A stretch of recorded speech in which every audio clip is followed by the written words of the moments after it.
O tema do programa de hoje é a educação de jovens e adultos. Regulamentada pela Lei de Diretrizes e Bases do Ministério da Educação, esta modalidade, conhecida como EJA, atende pessoas com mais de 15 anos que, por algum motivo, não conseguiram completar o ensino fundamental ou ensino médio na idade regulamentar.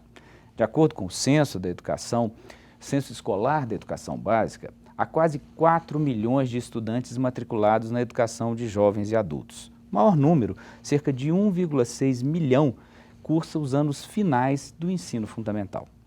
E por que esses alunos estão matriculados nesta modalidade de ensino? Porque eles não conseguiram concluir os estudos na idade regular e porque o número de matrículas na EJA vem caindo. No programa de hoje, vamos mergulhar no universo da educação de jovens e adultos para tentar compreender os principais desafios desta modalidade de ensino.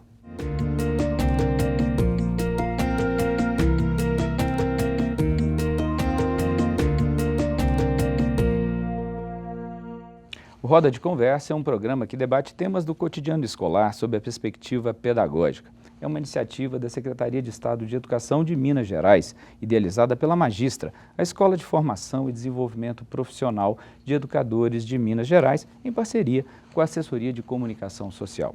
E para discutir o assunto de hoje, a educação de jovens e adultos, eu recebo aqui nos estúdios Leôncio Soares, pós-doutor em Educação de Jovens e Adultos. Ele é professor da Faculdade de Educação da Universidade Federal de Minas Gerais, com pesquisas e publicações na área de educação de jovens e adultos. Recebo também Maria Clara de Piero, professora da Universidade de São Paulo e especialista em políticas públicas de educação de jovens e adultos. E recebo Jane Paiva, professora da Faculdade de Educação da Universidade do Estado do Rio de Janeiro, pesquisadora na área de educação de jovens e adultos. Todos vocês três, professores, muito bem-vindos ao nosso Roda de Conversa. Obrigado. Então, vamos começar com essa pergunta que a gente iniciou o programa. O que acontece com esses nossos jovens e adultos, né, que por algum motivo não conseguem concluir o curso do ensino fundamental, ensino médio na idade regular? Por que acontece isso? E tentando pensar um pouco, daí a gente encontrar inclusive a importância das jovens e adultos. Vamos começar o nosso roda, professora Maria Clara, professora Jane, professor Leôncio, fiquem à vontade.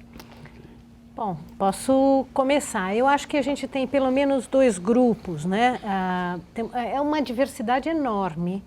É difícil, inclusive, a gente pensar num caos, assim, num Brasil tão grande como... Não tem um público único, mas nós temos dois grupos que foram precocemente excluídos dos seus direitos educativos. Você tem um grupo de pessoas, em geral pessoas mais idosas, com uma idade mais avançada, que viveram numa época em que o acesso à educação era mais difícil, principalmente nas zonas rurais.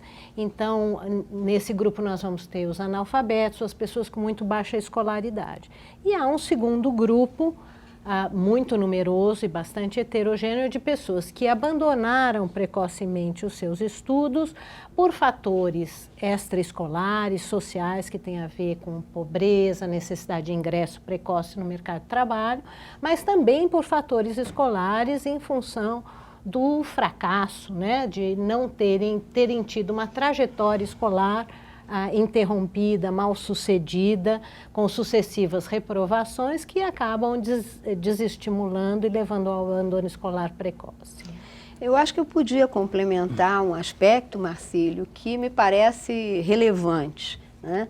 Na história da educação brasileira, o direito à educação para todos, ele é muito recente, né? É da Constituição de 88. Então, esse conjunto populacional com mais idade também vem de uma interdição ao direito à escola, à educação, né, que a sociedade manteve durante muito tempo. Quer dizer, nós temos na Constituição de 34 esse direito assegurado, depois nós vamos garantir o direito do voto do analfabeto pela emenda constitucional de 69, e só em 88 esse direito volta, né? Então, do ponto de vista histórico, a gente tem uma boa explicação para entender esse conjunto tão forte, porque é um direito social tardiamente conquistado pela cidadania brasileira. Mas do ponto de vista também contemporâneo, esse aspecto que a Maria Clara destaca, do intraescolar, tem sido muito importante para nós entendermos a presença de tantos jovens. Voltar nesse intraescolar. Professor Leôncio. Sim, eu vou acrescentar ainda mais um dado. Na medida que esse universo é bastante heterogêneo, né, então faz parte também desse universo a questão enfrentada pelo machismo com relação às mulheres, né? Quando, na educação de jovens adultos, a gente pergunta para esses sujeitos por que pararam de estudar.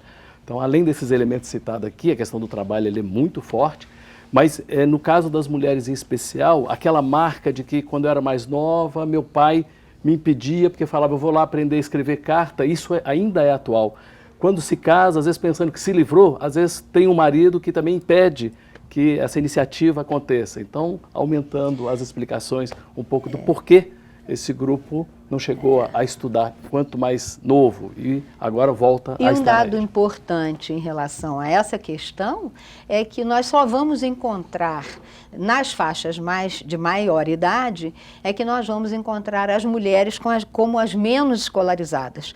Hoje, né, o gênero feminino no Brasil conquistou, né, uma ampliação de acesso em todos os níveis de ensino. Só perdemos para as idades mais avançadas, que ainda vamos encontrar as mulheres como as menos escolarizadas e menos alfabetizadas, né? Vocês tocaram, né, falando inclusive, porque nós temos, né, esse dado de 4 milhões, arredondado, obviamente, mas é o dado do censo de 2012, né? Mas o número de analfabetos e de semi-analfabetos é absolutamente superior. Então, quer dizer, nós estamos muito... Longe. Se a educação de jovens e adultos é também uma alternativa, nós estamos muito longe. O que está acontecendo? E nós estamos caindo, né? A gente vem, eu estava observando os gráficos, a gente vem com uma trajetória de queda. Exatamente. O que está acontecendo? Onde que nós, não vou dizer que estamos falhando, mas como é que a gente... Olha, as pesquisas, a gente está fazendo pesquisa agora para tentar compreender, é um fenômeno relativamente recente, a queda das matrículas generalizada em todas as redes, em todas as etapas. Ela é posterior a 2006, mas, primeiro, a educação de jovens e adultos escolar, ela nunca atendeu todo o universo possível. Nós temos hoje cerca de 67 milhões de brasileiros com baixa escolaridade, com uma escolaridade inferior àquela preconizada na lei como o mínimo que todo cidadão teria direito. Então, a gente ainda tem que construir, como a Jane colocou, a cultura do direito à educação. Está na lei, mas ainda não está na cultura. Mas nós temos, a cobertura escolar ainda é muito pequena e a oferta, a minha hipótese é de que há múltiplas razões, mas a razão principal é de que nós estamos oferecendo ainda uma educação de adultos com um modelo muito rígido, muito pouco ainda apropriado, tanto do ponto de vista da forma como é organizado, quanto dos conteúdos escolares, para atender às necessidades educativas dessa diversidade do público. De uma maneira assim, muito simplificada, está muito descolado, sobretudo para esse público que provavelmente já ingressou no mercado de trabalho ou que já teve outras responsabilidades, essa mulher que... Então, quer dizer, ele não conversa com a realidade dele. Exatamente. Né? Se uma das perguntas que a gente procura fazer para aqueles que procuram a escola é por que pararam, a pergunta que vem em seguida é por que está voltando. E nesse porquê está voltando, há um leque aí de expectativas. E a essas expectativas, caberia a nós, professores, educadores, repensar uma escola para esses sujeitos que são diferentes do sujeito que nós formamos nas universidades, os professores para trabalhar. A cultura na educação, formar para trabalhar com criança, ela é muito forte ainda. Esse sujeito ele é invisibilizado nas universidades. Então ele demanda também uma escola que é diferenciada. Uma das marcas dessa escola é a questão da flexibilidade. E aí, nesse sentido, quando Maria Clara fala, o modelo escolar existente, ele se distancia desse público que também é diferente. Então, para esse público que é diferente, necessitamos também de professores diferentes e de escolas diferentes. E eu acho que a gente pode acrescentar um aspecto também, Marcílio, que tem vindo muito agregado à forma como as redes estruturam o sistema escolar. né? A tradição que nós temos é de que as redes trabalham com a ideia de que você só consegue estabelecer a rede de escolas e um sistema de ensino se você trabalhar com a uniformidade de propostas. Né? Então, nós abandonamos a possibilidade de trabalhar com a unidade de princípios e de objetivos de entendimentos para trabalhar com a universidade. Então, com a uniformidade. E essa uniformidade acaba matando toda a riqueza que a educação de jovens e adultos tem como modalidade, porque é um modo de fazer diferente, porque você precisa do controle que as secretarias exercem sobre a rede, e isso faz com que você apequene os voos que se pode dar com as propostas pedagógicas, com o currículo, etc. Fica um dilema difícil, que passa, inclusive, pela discussão da autonomia das unidades acadêmicas, né? Seja em qualquer... mas esse, de forma alguma, é um problema menor, porque você tem redes sistêmicas muito grandes. Isso mesmo. Necessidade de operá-las. O problema é que nós ainda estamos, digamos, quando você fala em educação de jovens e adultos, o que vem ainda, apesar de já termos transitado pelo menos 2 décadas, né, ainda vem aquele modelo do ensino supletivo, que você fala, qual é a característica da educação de jovens e adultos se as pessoas só conseguem pensar na aceleração. E não penso... E no aligeiramento. E no aligeiramento. Então, a educação de jovens e adultos é pensada meramente como uma reposição de uma escolaridade não realizada. E isso leva a uma pergunta errada, porque quando você pensa a educação de adultos como reposição, a pergunta, você olha o sujeito e você pergunta, o que é que ele não aprendeu por não ter ido na escola? Né? Então, o campo simbólico é o da perda, você vê um sujeito diminuído, você vê pela negação. E a pergunta correta seria perguntar, o que é que esse indivíduo sabe, quais são os projetos que ele tem para a sua vida presente e futura, e quais são, então, as necessidades de aprendizagem que ele tem, como é que nós podemos organizar um currículo, uma metodologia, uma forma de organização escolar que responda a essas necessidades. Aqui vale a pena, então, a gente citar, né, na medida que Jane, Maria Clara, eu tivemos nosso início na educação pela própria educação de adultos naquele momento, e com o tempo essa área acolhendo a juventude, mas o autor Paulo Freire, que muito tem ajudado, né, no que escreveu, no que viveu, por exemplo, do entendimento desse público, desse sujeito. Não é o sujeito da falta, é o sujeito de um potencial que, ao trazer sua expectativa, traz sua bagagem, traz seu conhecimento. Então, o trabalho na escola, o trabalho de nós educadores, é dialogar com esse conhecimento. Então, é diferente de repor aquele conteúdo que, quando ele estava lá na 3ª série, quando ele estava na 4ª série, interrompeu, e como se a vida tivesse congelado de lá para 30 anos depois, como se ele não tivesse, na vivência dele, tido várias aprendizagens, e que essas aprendizagens hoje dialogariam em ampliar o conhecimento na escola. Fazer uma caixa de ressonância, na verdade, se ampliando, né? Agora, é muito interessante isso que vocês colocam, porque se em algum momento, isso eu entendi aqui no início que a gente começou a nossa conversa, se a própria escola hoje, ela também, nas características intrínsecas dela, ela pode também não motivar, né? A gente discutiu aqui no Roda de Conversa mesmo a questão das dificuldades do ensino médio. Então, ela por si só, no ensino regular, no tempo, ela já tem grandes questões para responder. Quando você volta, né, já numa fase adulta, e de novo com esse sentimento de perda, realmente fica difícil. E eu acho que a gente tem que também, porque nós estamos falando do sujeito adulto, né? E aí pegar o sujeito jovem e entender quem está sendo esse público jovem frequentando a educação de jovens e adultos. Né? Hoje, o que a gente vê é que ele é produto da escola. Né? Se durante um tempo ele era um interditado, né?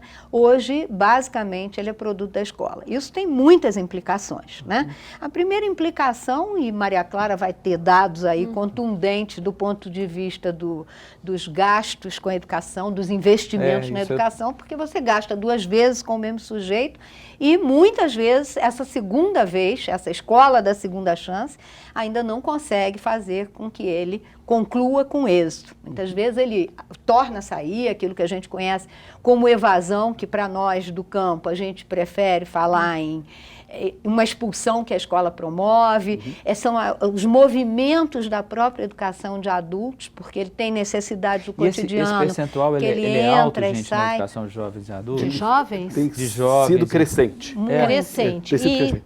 principalmente nesse segmento que você citou, né? A maior parte da matrícula está exatamente no segundo segmento do ensino fundamental, né? E nessa faixa, você tem um grupo muito jovem. Também no ensino médio, você tem um grupo muito jovem, porque a lei permite que com mais de 18 anos ele frequente o ensino médio na modalidade da educação de jovens e adultos. E a gente sabe que a maior parte dos jovens brasileiros frequentam o ensino médio já com uma defasagem em seriedade bastante substantiva. Então, nós temos um grupo juvenil muito importante, que exatamente teve essa trajetória escolar, né, que já teve uma trajetória no ensino regular muito acidentada, né? São aquelas crianças que tiveram dificuldades de aprendizagem, que ficaram numa condição de analfabetismo, tiveram sucessivas reprovações, e que, portanto, abandonaram a escola e depois, quando se confrontam com o mercado de trabalho, com a vida familiar, etc., elas se sentem obrigadas a retornar à escola. Agora, é diferente exercer o direito à educação na infância e na adolescência, quando ele está obrigado pela família, pela sociedade, não é? E nós já construímos uma cultura do direito à educação na infância, e do que na idade adulta. Essa escola tem que ser uma escola muito mais empática. Quer dizer, deveria ser para criança também, perdão, mas essa escola, se ela não for empática, se ela não atender às necessidades de aprendizagem, se a relação professor-aluno e do grupo classe não for algo acolhedor, essa pessoa se afasta. Agora, quando a Jane cita, né, esse grupo ele é muito numeroso, né? Aí também reside uma tensão grande na educação de jovens e adultos. Porque é exatamente a tentativa de convivência entre um grupo que vai dos 15 anos, sem limite de idade, podemos citar aqui 90, que nós vamos ter então conflitos que aí têm sido cada vez mais difíceis, professores e a escola como um todo, responder a uma escola que possa servir para tamanho leque, né? Infelizmente, a gente tem escutado em relatos nos estágios que a gente tem dos nossos alunos que vão às escolas, né? Infelizmente, a gente tem ouvido relatos em que professoras, durante o diurno, guardam os dias do aniversário, que dia que tal aluno que está dando trabalho vai fazer 15 anos, porque naquele dia o presente que ele ganha é ir para um noturno, ir para a educação de jovens adultos. O que é também um equívoco, porque não necessariamente a educação de jovens adultos precisa ser somente à noite, né? Então, é uma tensão vivida fortemente no campo, na medida que essa idade houve uma redução com a última LDB, né? Essas idades eram 21 anos para o ensino médio, 18 anos para o ensino fundamental. Elas tendo sido reduzidas, foi com que a educação que já era de jovens e adultos passe a ser também de adolescentes, jovens e adultos. Pois é. Nós temos que dar uma paradinha, né? A gente dá uma paradinha, vai para um rápido intervalo, mas a gente volta com essas questões e outras aqui também. A gente volta daqui a pouquinho, não saia daí.